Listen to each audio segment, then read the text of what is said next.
One day in, day number one. Now, I have eaten some food today. I have had some treats. The donuts that I got yesterday in the grocery store, yeah, I've had three of them. Now, not all at once, kind of had them spread out throughout the day. But so far, I'm at about 400 grams of carbs, 100 of fats, and about 120 of protein so far. So, higher than my intended goal for the next um, sort of few weeks, but I'm not really freaking yet. This first month is going to serve as a reacclimation to being in excess calories. So morning weight was 242. I I hypothesize that that will sort of stabilize at around probably 246, 247, maybe. That's kind of to be determined over the next few days as I gradually kind of carve up in a way. But what's going to happen is right now I'm in the phase of the bulk where I'm being refed. I'm carving up in a way. So basically all of the excess calories that I'm eating right now, especially in this first week, since I'm coming out of a very, well, not insanely strenuous per se, but a pretty long dieting phase. Somebody of my stature now to do 2,500 calories for a few months, like that's enough to burn fat. So in the process, my glycogen stores, my water and sugar being held inside all my muscles and shit, has kind of been depleted. So this first week, basically all my excess kind of carbs and calories and whatnot is going to be immediately siphoned into my pecs, into my lats, into my arms, into my everything. And then once I've made that initial weight spike of what I assume to be about maybe 8 or so pounds, I'll have to see. Then I'll actually get into a slow and steady, probably a pound or two per week of gains, which I'm going to try to maintain for essentially as long as fucking possible. So yeah, don't expect a 10,000 calorie eating challenge day one of the bulk. Oh man, it's just not conducive with fucking long term gains, because all I would do is if I start eating way too many calories right now, right off the rip, because I'm used to 2,500. I've been doing 2,500 for weeks. So for me to go to 10,000, let's just say even like 6,000 on a consistent basis for the next few days, I'm not going to be able to make use of that extra 3,500. All I'm doing is overflowing and like spilling over in a way, which is kind of basically saying I'm just putting on excess body fat for no reason. But if you're in the process of beginning your bulk, or if this bulk is about to start, or you're getting ready for, once summer ends and your bulking season's coming around, that's almost too big of a thing to even say right now. But there's a few things that you're going to want to keep in mind. Right? For one thing, I think you need to get a fucking kitchen scale pronto. $10. Go with your mom when you go get groceries, or if you're one of my grown-up viewers, just get a fucking kitchen scale yourself. $10. But you know what? It's not just going to serve as a fucking scale. It's going to serve as a reminder. Having a scale in your kitchen will automatically make you think to yourself, like, okay, maybe I should kind of weigh out what I'm eating. I mean, everything that I'm going to be eating, I'm talking. Sorry, still waiting for the caffeine to hit me. But everything that I'm going to be eating for this entire bulk is going to be measured in one of two ways. One, if I'm eating something that's like prepackaged, like if I was going to have like a frozen dinner, or like a microwavable packet of basically like instant rice, or whatever foods that have nutrition labels on them, or if I get fast food or something, the nutrition information is on the website. You can look that up pretty easily. Right? All my calories and proteins and carbs and fats intake will be measured by way of looking at the nutrition info, or by weighing it out myself and looking it up. Like there's scales you can get where it automatically shows you the macros when you like change it to the rice setting or like the egg setting or whatever else. Personally, I think those are a little gimmicky. I'd rather just have like a plain ass scale and look it up myself. Like type in like macros of cooked flank steak and then type in how many ounces I weighed out or whatever else like that. But just by taking that first little step into being a little bit more, not intuitive, but just knowledgeable of how many calories you're actually eating every day, that's gonna fucking set you apart from the rest of the, let's just call them the plateaued lifters that are running around the world right now. Because the name of the game, at least with dieting, it's not intensity. It's not intensity, man. It's consistency, you know? And the only way to kind of be consistent is to actually know how many calories you're even eating in the first place. So if you can't go about the process of tracking your shit, making sure you're actually hitting your calories every day, having evenly sized meals, packing even just packing food for when you're gone. Like when I was going to school, like back in high school when I was starting out, there's one lunch period, and that's after like 5 hours of class. What am I supposed to do? Not eat? Right. So that's where you bring like a little shaker cup with some protein and some instant oatmeal, little stuff like that. If you're not willing to kind of go through that process and take the diet as seriously as you're taking your training, then you're, I mean, you're just literally, without exaggeration, limiting your gains by a pretty insane degree. Every guy at your gym, the top dog at your gym, he knows what he's doing diet wise. And he's not even a complete professional per se. You don't have to be a goddamn food scientist, PhD degree holder of, kinesiology to understand how you can start to lock your diet in to make it, work for you in terms of whatever your goals are, body weight wise. And I think you should be doing it too. Not just the lifter, but also anybody. Everybody knows they should probably get their diet in reasonable line. And I don't mean no sweets, but if you're eating at least a consistent 2,000 calories every day and you're trying to diet down, and you have you go and you get your crumble every so often, that's not going to hurt you. But if you're not tracking anything, you have no idea how much you're eating. You're just eyeballing it. Look, eyeballing the diet. let's just say this: that is never going to work in a bazillion fucking years. But that's enough of my sort of diet talk. So today is going to be the first day of a semi-fed lift. I'm still oh my goodness. So since it's only been one day of eating, well, of eating pretty much as I want for the next few weeks, I'm not absolutely as full as possible. So I'd say there's going to be a few days where I gradually get a little freakier, and then we'll reach a brand new baseline. But plan for chest, let's just discuss once we're in there. No lift off, just like if you got to grab it.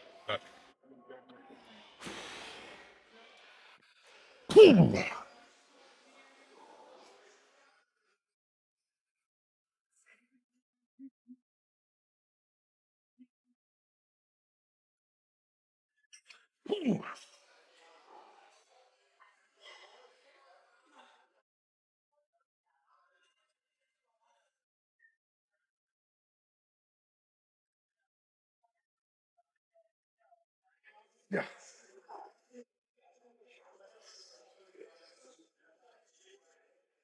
Yeah, you got it. Ready? Like your sister, right? Pull. Yeah, big pull. Yeah, one more. Pull hard. Oh yeah. Minor overestimation of strength, but that was a good set. The first few felt pretty good, but let's go down to 3 plates. So another thing, if I were to kind of condense what my goals are for this bulking period, there's a few of them, essentially rules I want to follow, which are not ones that I want to break. For one, hit all my calories every day, whatever that goal may be, crucial. If I miss calories, my weight is going to reflect it pretty immediately. But I'm good about following that rule. That's never a massive problem for me. Sleep, I want to be sleeping a good amount. I'm talking like 8 hours average. That's where you're really growing. Now, the training intensity, that's actually where I got to be a little more careful because one of the rules I got for training, don't hurt myself. That's a pretty big one, and I really don't want to fucking break that one. Now, historically, I'm not the best at following that rule, but that's what I'm working on, you know. So as long as there's no injuries, that is fucking perfectly fine by me. That's how I want it to look. And then, well, actually, I guess that's it. Go hard, get big, don't get hurt. Those are my big three. Those are the three tenets of this bulk. But let's drop to 3 plates, do another one.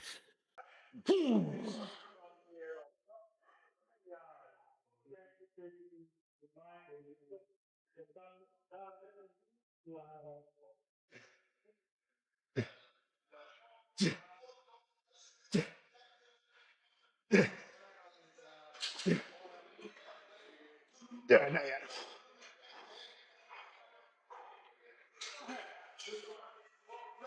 Yeah. Come on. Yeah, grab. Just one more. Big ball. There we go. Oh, that was perfect. Thanks, man. That was about enough incline bench.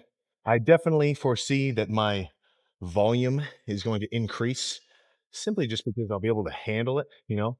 My cue for when the workout is over is a combination of being fully pumped, but also being fully fatigued.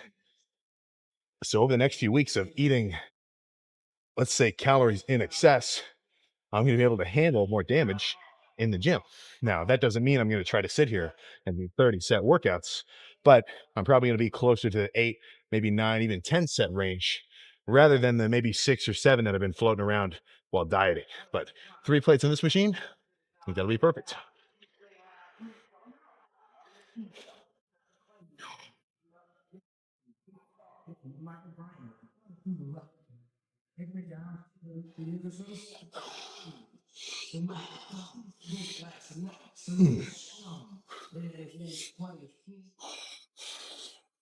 Ugh.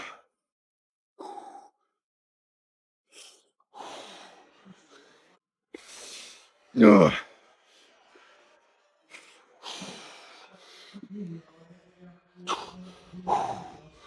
Ugh. Ugh.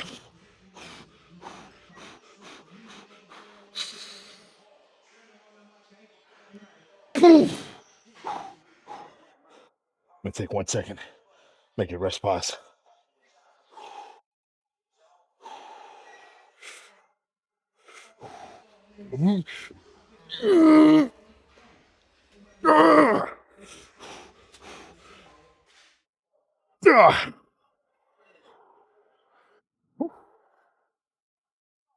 One more.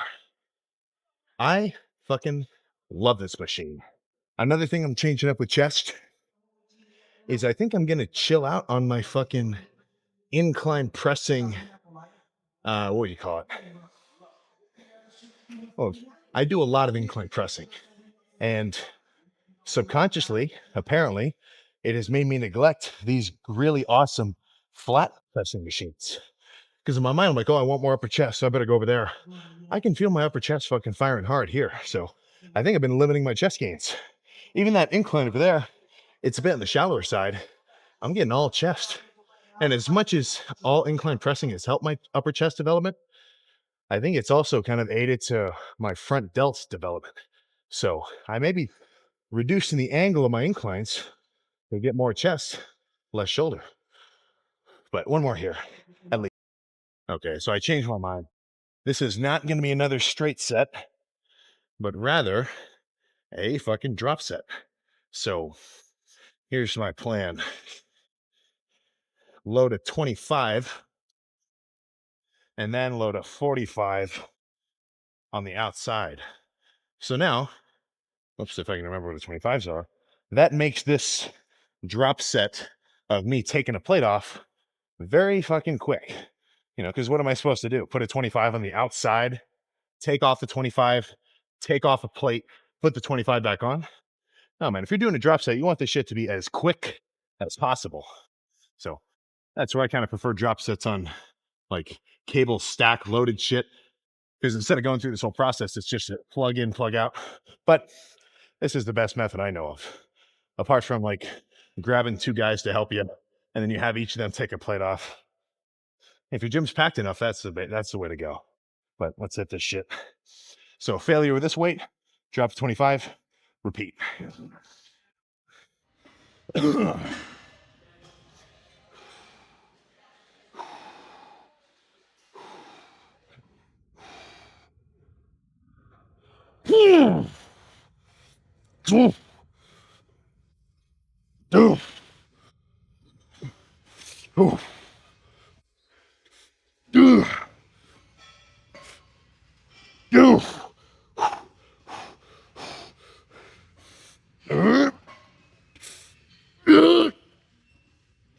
Okay. Fuck. No chance I would have gotten another rep.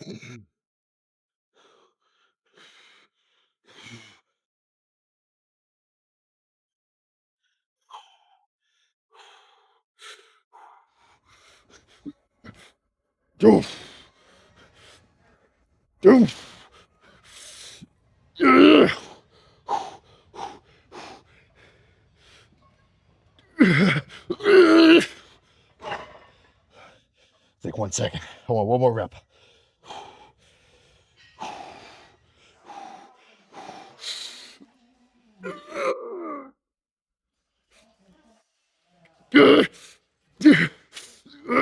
Oh my God.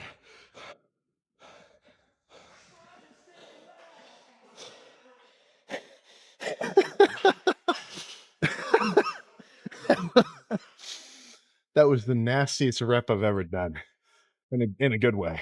Holy shit. Oh, that's enough of this machine. Let's move on. That was really good. Here we go. This chest press is a little funky, but I like it. Let me drop the seat just one notch. There we go. I think one here will be good, and then get some cable flies started. Really, or no, pec deck. I was going to do pec deck first, but somebody was on it, so I'll just do an extra set of these. You know, no need to no need to get so locked into a certain workout that you can't adjust for people being on the workout. Blah, blah, blah. That you can't adjust for people being on the equipment that you want to use. If I came into the gym every day and I said, "Oh, someone's on the chest press I want," I'll just sit here and wait. I think you're limiting your gains, man. Just do something else. Now, if you really want to do a certain squat rack, then if it's the beginning of your workout, wait for it. You're fine. But if you're standing around for like more than a few minutes in between your sets and lifts, it's not hard to lose your momentum. So maybe try to limit your chat factor by a few degrees.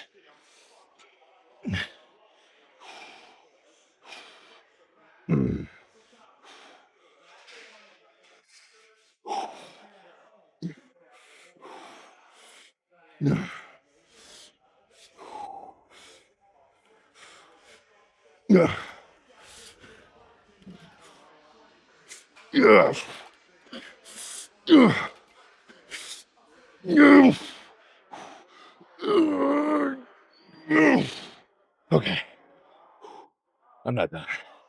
I want to do a little drop set action, or a little rest pause action. I mean,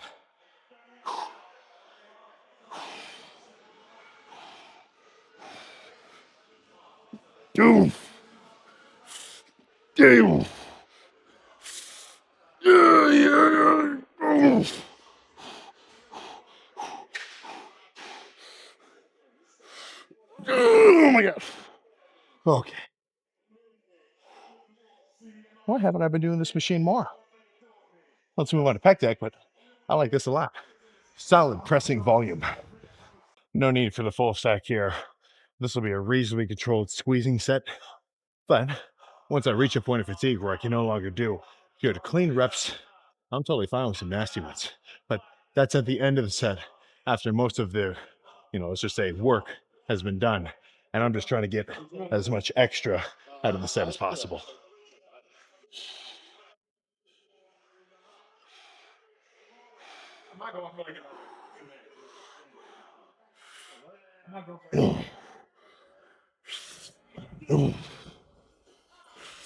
Yeah. Oh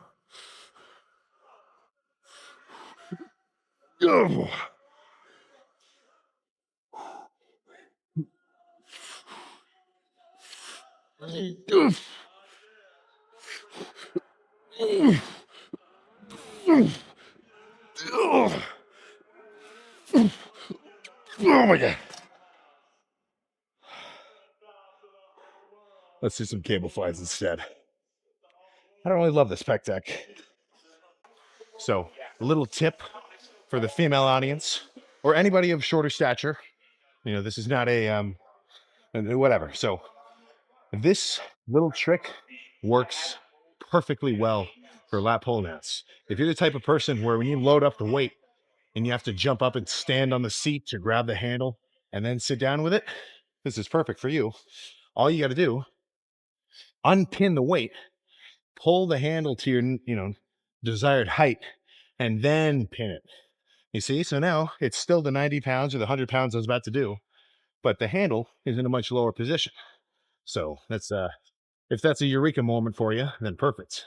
But for me, that works out for these flies because for me to grab heavy weight from way up here and then somehow try to wrench it into position for some decline flies, I'm gonna rip my fucking forearms to bits. I'm no Devin Larratt. I'm fucking sensitive in here. So I'm gonna lower it to a more manageable starting position so I don't tweak anything. But let's get a set or two of these going. And then at this point, I'm kind of just like whenever I'm fully pumped, we can pose down and roll. Actually, I'll even still do a little. Sometimes I'll go like this, reduce the forearm tension even more.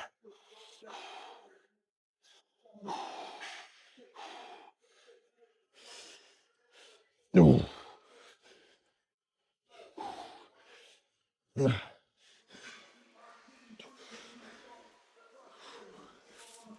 No.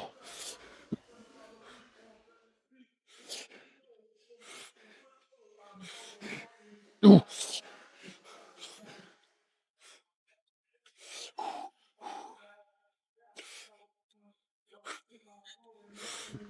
No.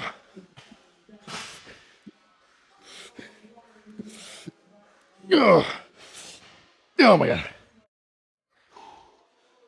Okay. I think one more, and then we can roll. A little lighter, very much so just squeeze focused right now. And actually, let me change something. So I'm going to go ahead and stand on this block, not for any real magic purpose, but this is why I don't like cable flies when you walk really far away in front of the cables, is because it now has all the tension off your chest at the bottom. Like having the cables way up here is good for pressing, right? Because I'm trying to press the weight down away from where the cables start. But if I'm trying to do a fly and squeeze together at the bottom, then I want my shoulders to be as close to cable height as possible. So that's where I wish this gym had adjustable cables where you could slide the thing up and down, but this will do fine. So one more set, lighter squeezing on a step stool will be perfect. Just gotta try not to fall off.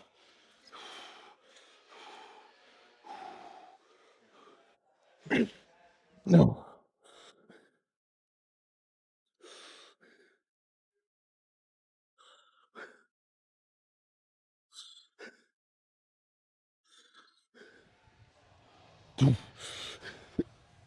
No. No. No.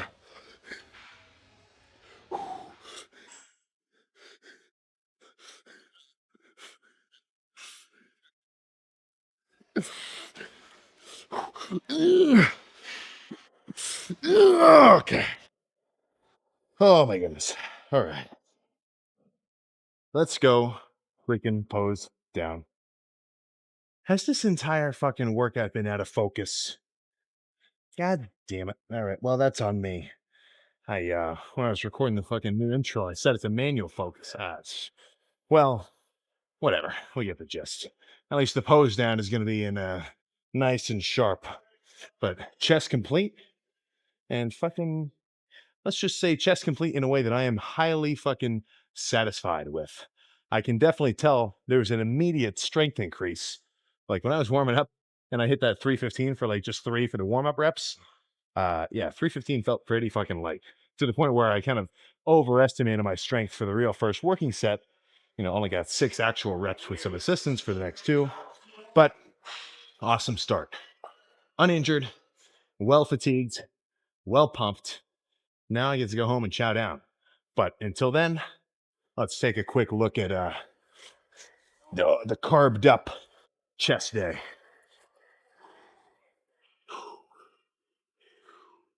So you tell me, is this extra freaky than before? I'm really starting to think so. Let's get our fucking color temperature a little more accurate. But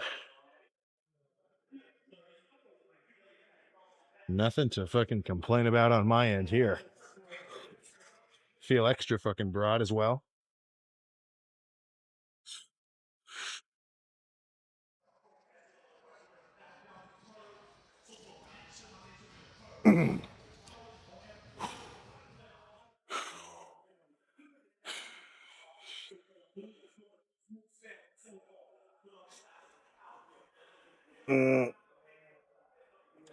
Holy shit.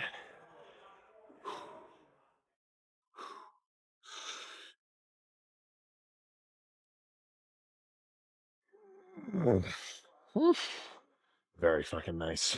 Let's get a little vacuum going. Oh my god. This is just fucking sweet. I mean, there's such a crazy like depth effect from bottom of my pecs to where my actual kind of ribs are. That's kind of why there's such a big ass shadow down here. Oh, I love it.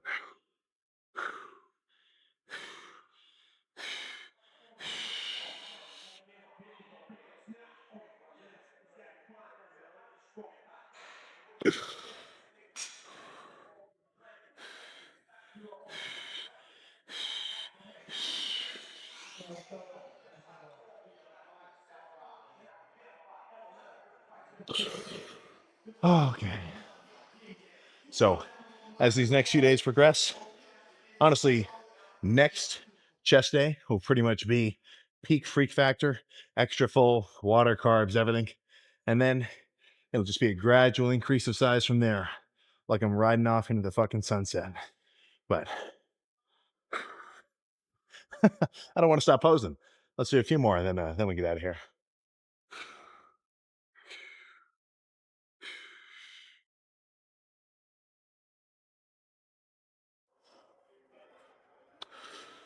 Oh, nice. Let's get in the car. We're done. There we go. So apart from the fact that I accidentally was out of focus that whole lift, that was a very solid start to this bulking phase. But no, I am definitely fucking serious when I say that I do not want to fucking train in such a way that I'm going to tweak anything. And, I'm still going to do my heavy sets, but over time I've gradually gotten better at, well, using the weight in a stimulatory fashion, right? Having good sets, then, tweaking.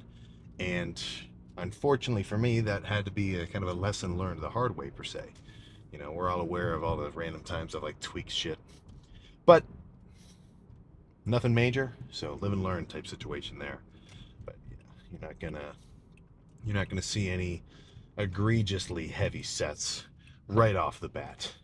But if I continue to get gradually stronger and I feel more and more comfortable with heavier weights, then yeah, I'm gonna use pretty much weights that are within the top range of what I can do for legit sets. Because, fuck, man, mass moves mass, right? I could sit in there and just do light squeezing sets for every set, and I think it'd be good workouts. But then I'm gonna be missing out on the real, like, fucking heavy kind of tension that you get from hard fucking really moving shit around. Which, if I didn't think that that would be good for my fucking growth, then I wouldn't do it. So that's kind of where I like an even mix. For the majority of these lifts, they're going to look as follows. As follows. They're going to look as follows. Usually, some kind of heavier shit in the beginning, like today for chest, a lot of heavy pressing, And then once a lot of the, pretty much the majority of the pressing work and damage has been done, then I'm not concerned with fucking getting as much tension as I can in my pecs anymore. I'm more so concerned with that squeezing kind of burning feeling at the end, you know. So it's that's usually how I like it. And I do the same thing with everything, you know. Hamstrings, I'll do some kind of heavier sets in the beginning, and then usually transition to more lighter squeezing stuff towards the end once I'm already kind of pumped and fatigued. Same thing with biceps, traps, and everything, or traps, back, and everything. So speaking of back, that is one thing that's going to change during this bulking phase. I'm now I may or may not. I still kind of have to think about it a little bit, but I'm kind of under the impression that I'm going to skip every other back day. So I'm going to do back tomorrow, right? I'm still going to do legs, chest, back, arms, repeat. So that next day would be legs. But I think every other back day I'm going to make more of an accessory day in a way. Like if I do back tomorrow, then maybe next back day I might just come in and like do forearms and calves, you know, because my back is ahead of the game. Just in yesterday's final sort of posing when I'm doing when I kind of ran through a couple classic poses, no pump, no nothing. The back lat spread was the best one because you know this fucking the star of the show in that pose is back, and my back is pretty well developed. Shoulders as well. I need my arms, chest, and legs to catch up. So that's where in my mind I think sort of let's just say reallocating some resources from growing my back and spending them a little more wisely on legs, arms, chest. That's kind of my thought process there, you know. Because if suddenly you stop training legs, your upper body's still going to make continued growth and your legs are going to kind of slow down. That's unfortunately kind of a classic fucking state that a lot of lifters are in who aren't fucking training legs. But that's not something that I want to get into right now. You lazy mofos. But that's where I'm thinking. That's what I'm freaking thinking. So let's see. I'm aiming 280. That's 40 pounds heavier than I am right now. So that's let's see, maybe 10 pounds in either leg, 5 pounds on either arm, and then 5 pounds of chest. That'd be fucking fine by me. Now, of course, that would be assuming that I could gain, you know, fucking 40 pounds of lean tissue. Not exactly. The actual amount of muscle that I'm going to gain is going to be closer to the probably 15, 20 pound range. And the rest is just going to be intramuscular water plus some fats as I get softer over these next few months. But in a bulking period, to even get close to being able to say like, you know, you're making multiple pounds of muscle progress, that's legit. You know, so if you're kind of in more of a plateaued state, you've been lifting for a little bit, well, you've been lifting for a little bit, then I think that adding a bulk in, it's a good move, man.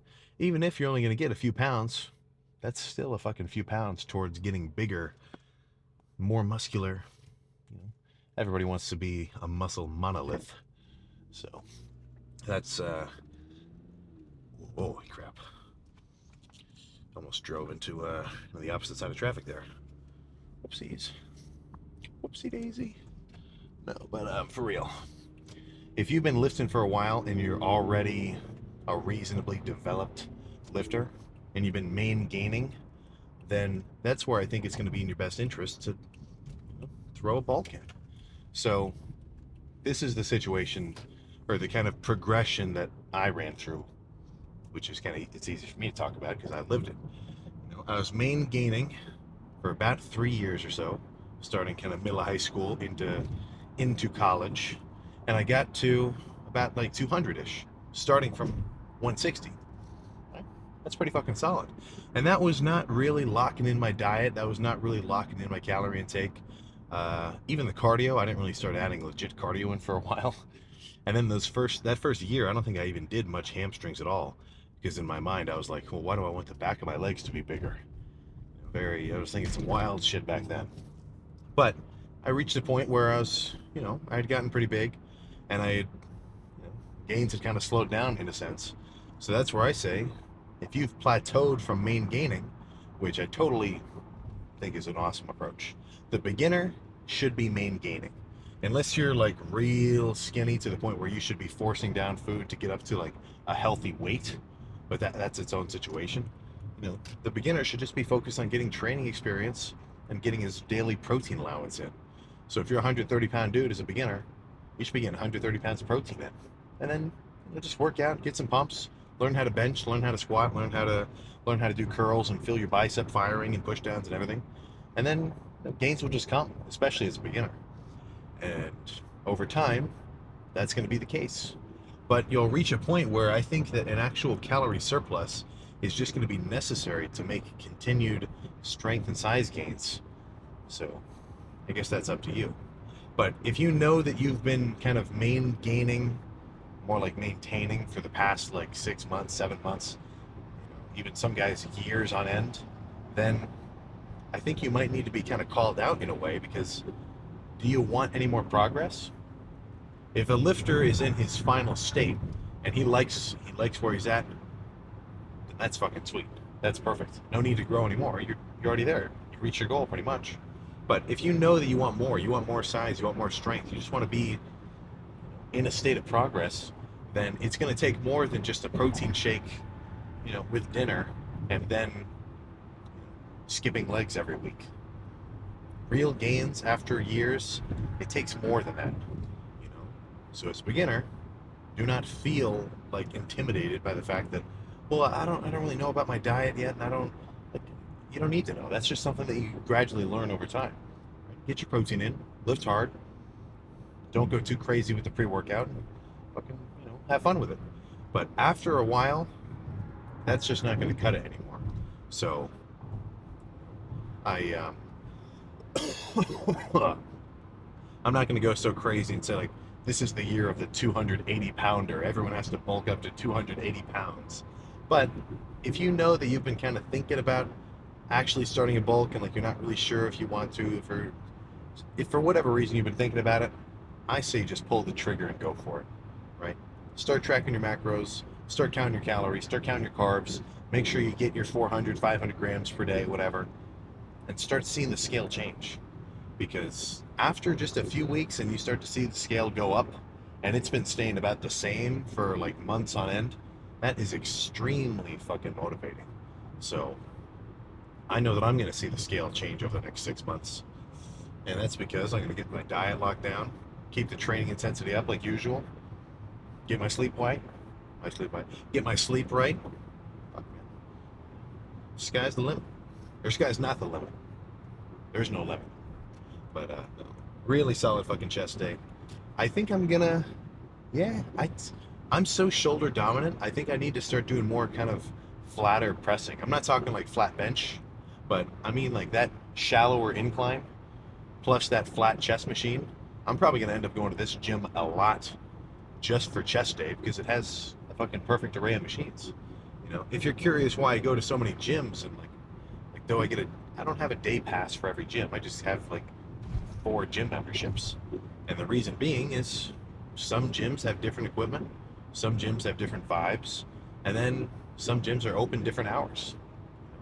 This gym closes at 6 on the weekends. So it's 10:30 right now. I would not want to, if I'm lifting this late sometimes, I don't want to be limited and like have to go extra early. So that's where having like a 24-hour gym membership is pretty cool. But some of the 24-hour gyms that I go to, they don't have all the chest equipment that I like. They don't have all the, honestly, I mean, sometimes I get so just egoish that I'll only go to a specific gym because I know the lighting is going to be cool for when I post down. But usually it's just for whatever gym equipment is there. I've been to a lot of gyms where it's a fucking perfect setup. They have every piece of every fancy new like Arsenal equipment, Life Fitness, cardio machines. The cables are all new and sweet, plus they've got some old school stuff. I just went to a gym in Canton that I really liked, and half of it's a little bit of jealousy, but I really hope that the guys who get to go to a gym that's like fully stocked, like literally a perfect gym, I really hope that the guys working out there are making use of that equipment, because it's you're definitely spoiled if your gym is fully stocked with absolutely everything. But on the flip side of that, don't feel like you're fucking don't feel like you drew the short straw because your gym only has like some more basic cables and some just older kind of more grungy shit. If anything, you should stay on. Fuck you with your fancy gym. Check, look at the fucking pump I get in my dirty, rusty weights, like shit like that. Don't You got to remember, the enlightened lifter can take any external circumstance and convert it into internal hype. You know, you post your first lifting TikTok. Somebody calls you small. I'm not saying you should reply, but all you got to do is think to yourself like, just wait for it, bud. Just wait for it. You'll see. Shit like that. So that's kind of my stance there. But play now. Go home. Get a crazy good night's sleep. I can still feel my legs from yesterday, and then wake up, do it all tomorrow. So I'll yeah, I'm gonna plug in my weight every day into my Google Sheets so I can plot it over time. And then if I can tell anything gets out of whack or if I start to plateau, I've got an awesome visual representation of like, dude, Sam, you gotta fucking pick up the pace, man. You only gained 1 pound in the last 2 weeks. You gotta eat some more food. Worst case scenario, which I mean, this isn't gonna happen. I'm smart about it, or I'm smart enough about it now. But let's say I'm bulking and I haven't gained any weight for 3 weeks. That means I'm not bulking. That means all I'm doing is eating enough food to stay the same weight that I am right now. So that's a problem. That is a problem. If the scale's not changing, if the weight that you're lifting isn't changing, if your intensity is staying the exact same, then that should be a pretty strong indicator that you have to change something. Because results do not just come. Results do not just happen, right? It's literally in the word. It's the results of whatever training you're fucking doing, whatever stresses you're instilling upon your fucking body. So if that stress per se is going to be the training, make sure your training is fucking hard and intense. And that stimulus of calorie intake, I mean, dude, fuck, man, start chowing down. Get 3 pancakes instead of one. Right? Do 4 packets of oatmeal instead of two. Little stuff like that, right? But I can't overstate my excitement. I cannot overstate my excitement right now. This is certainly the bulk. So let's just get some rest and get cardio going in the morning. So I'll see you tomorrow for back.